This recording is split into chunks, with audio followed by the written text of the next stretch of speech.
If you've been scrolling through endless speaker reviews hoping to find the combo that actually makes movie night feel like a real theater, stick around. I'm going to walk through a floor-standing speaker and a receiver that promise to bring that immersive sound you've been dreaming about, and I'll let you decide if they live up to the hype. Link is in the description if you want to check the product details on Amazon. First off, the Klipsch reference Premier RP-8000F is the kind of speaker that grabs your attention right away because of its sleek ebony finish and the massive 8-inch Cerametallic woofers. Those woofers are built to move a lot of air, which translates to deeper, tighter bass when you're watching an action film or listening to a bass-heavy album. The LTS titanium diaphragm tweeter sits above a larger horn, giving you a crisp, articulate high-end that stays clear even during those rapid-fire explosions. In a practical sense, that means you can sit a few seats back from the TV and still hear every subtle detail without the treble turning harsh. Pair that speaker with the Onkyo TX-NR6100, a 7.2-channel THX certified network AV receiver, and you've got a platform that's ready for Dolby Atmos and other three-dimensional audio formats.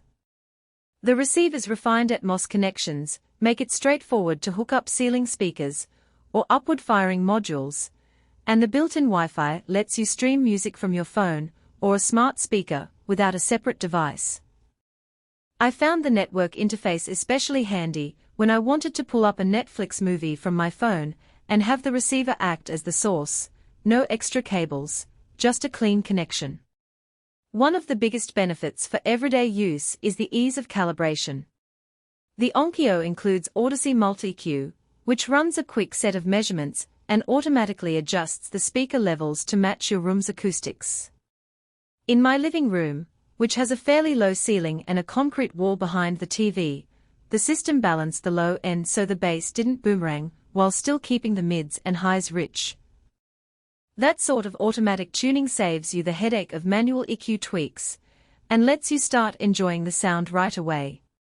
If you're a music lover, the combination works just as well.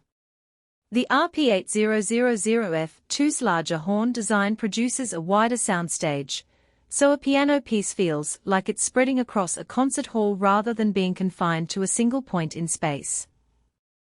When I streamed my favorite jazz playlists through the Onkyo's built-in Chromecast, the clarinet and double bass both sat comfortably in front of me, while the background ambience filled the room. It's the kind of detail that makes you notice nuances you might have missed on smaller bookshelf speakers. Gaming is another area where the setup shines.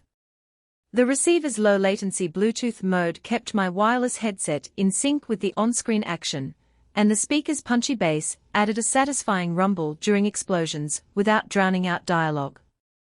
Because the Onkyo supports both Dolby Atmos and THX, you can hear positional cues, like a helicopter flying overhead, exactly where they should be, which adds a layer of immersion that most stereo setups simply can't deliver.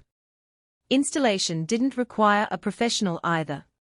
The speaker stands on a simple floor-standing base that you can adjust a bit for toe-in or toe-out angles, and the back of the RP-8000F2 has a convenient binding post for easy wiring.